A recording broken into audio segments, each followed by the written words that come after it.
Happy Thursday. Seattle walked off against Houston with a 10-inning, 2-1 victory last night. It was a fit ending to a game that couldn't be decided in regulation after Justin Verlander and George Kirby locked horns in a pitcher's duel. Kirby allowed 1 run on 6 hits over 6 innings with 8 strikeouts, while Verlander struck out 9 over 7 innings of 3-hit ball. Houston struck first in the 4th with Dom Canzone tying it up in the 5th, and that set the stage for J.P. Crawford to come through with the walk-off win in the 10th.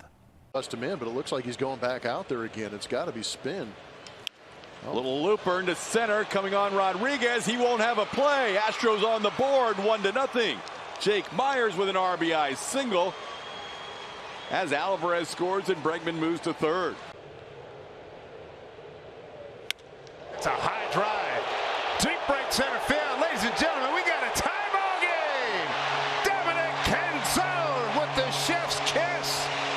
1-1 tilt here in Seattle. Boy, did he lean on that one. His 5th home run. RBI number 9. 411 feet. Back to even here. Pitch. There it is right there. Tucker's going to make the catch. Clase can just walk on home. Mariners win it. 2-1 in 10. J.P. with his 5th career walk-off, and the Mariners have won this series against the Houston Astros.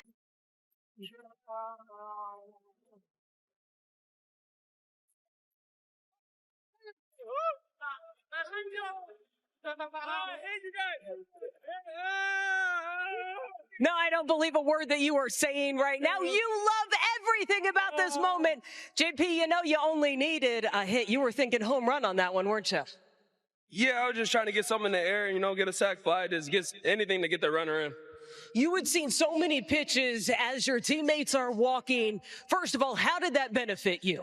It all started with Dom, getting a runner over. That's what winning clubs do. They play the small ball, they play the team ball, and, we're selfless over here, and that's a great AB. That changed the whole game. You have been in this situation before. I believe it's the 5th time you've had a game winner. Do you tell yourself anything different going up to the plate?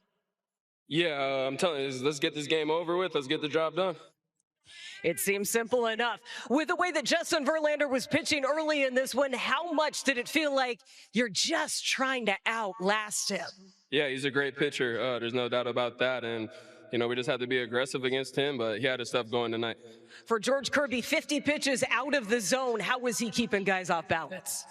George is being George. I mean, he goes out there every time, and you know what you're going to get out of him. He's a dog.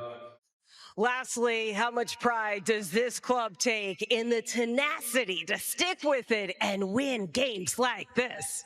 We're hungry. That's all I can say. I mean, we want to win every game, and, that's what we come to do every night. Scott Service is a former catcher and said he could certainly appreciate 2 pitchers battling like Kirby and Verlander did last night. Verlander and George going back and forth. It was fun to watch. When George was out there, it wasn't so fun to watch when Verlander was out there. But really, it was one of those games going into it. You have to figure out a way, grind through it. But George was fantastic. Can't say enough. I thought tonight, the way he mixed his pitches early in the game, got right into the off-speed pitches, which you need to do against a really good team, good fastball hitting team like the Astros have, and just executed great. For Mitch Garver, having caught a game all year, you can't say enough. I tip my hat. The feel, working all of George's pitches, really did a nice job. Going there. Obviously, offensively, it wasn't a lot to talk about. Big home run by Dom.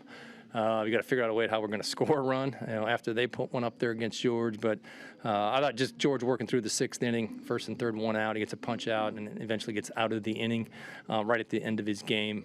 Those are huge moments. Those are huge moments for young players. George got the capability to do that. You just got to keep executing, and that's exactly what he did tonight. We had some chances late, some pressure. We just didn't get the ball in play, and JP came through for us. So, again, nice win, good series. All these games have been, obviously, very low scoring. Pitching is dominating it. You got to find a way to win, and we are doing that right now. And credit to our guys for grinding through it. Seattle was going for the series sweep earlier today with that game on Root Sports Northwest. We'll have the highlights tomorrow morning on Wake Up Wenatchee Valley.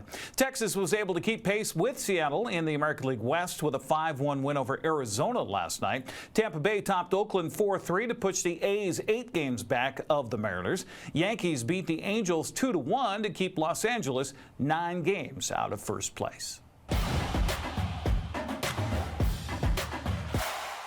19 players were out practicing for the AppleSox during Fan Fest last night at Paul Thomas Senior Stadium. Fans and host families were able to get to know some of the new faces that will don an AppleSox uniform, at least for the first couple weeks. I had a chance to visit with Coach Mitch Darlington about the challenges of having the first game come so early on the calendar. Anytime that we can get a two-way player, a guy that can get on the mound and close out a game for you or give you some innings, especially early on in June when, a lot of your full-time arms aren't in yet, that's just a huge bonus for us. Early start, May 31st. I think first time since like the 3rd or 4th year of the team's existence. Getting an early start like this, is there a benefit to that? I don't know if there's a benefit. I think this year in particular, we just emphasized really trying to bring in good 10-day contracts. In the past, it's usually 3 games, 4 games, and then your big guys arrive. And, this year, it could be up to 10 to 14 games that we're seeing some of these local guys playing. So I think we just kind of hammered in and really tried to dial in the recruiting process of our 10 days as opposed to kind of, laying back on it. Darlington says they've signed 14 players to a 10-day contract due to the fact that several other roster spots are players who still have college obligations left. A good thing and a bad thing, but we got a couple teams, Grand Canyon in a regional, San Diego in a regional, UC Irvine, who we've pulled from, they're in a regional. So, some of our big gun position players are a little slow getting out here, but no, I'm excited about our 10-day contracts. We got a lot of new faces in here, a lot of guys that are hungry, and a lot of just grittiness, a lot of junior college guys that are itching to play, and it'll be fun to see on opening night. I know you did some infield, outfield, you got some batting practice in. Talk about what you're feeling out as you get these guys and see the whites of their eyes for the first time. Yeah, a lot of it, you feel like you know them because you've looked at their stats on a computer or been texting or calling with them, but the first day for me, I just want to sit back and see them take ground balls, see them take fly balls, watch the swings, and just get a feel for what I see and kind of the players I'm thinking they are, or maybe it's someone I'm not thinking they are, and just kind of start thinking about how it's going to look this weekend. Wenatchee's coming off a 37-win season last summer and West Coast League playoff appearance. Darlington says the word is out to college players and coaches that this is a winning experience in the Apple capital. I think the guys that you return are kind of your culture setters. Luckily, we've got quite a few returners coming back this summer, and they kind of set the tone on how we play and kind of the environment and competitiveness that we want to bring. And I think a lot of the guys will figure out pretty quick this isn't laid-back summer baseball where we just roll the balls out and play. They know.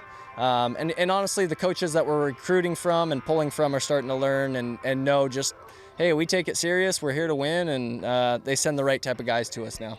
Wenatchee opens the season Friday against Port Angeles. First pitch is set for 6:35. We'll have that live on the NCWLIFE channel with yours truly and Brandon Schmitten on the call. We'll start our pregame right after the news Friday at 6:30. That's a look at sports news. I'm Eric Granstrom. Have a happy Thursday.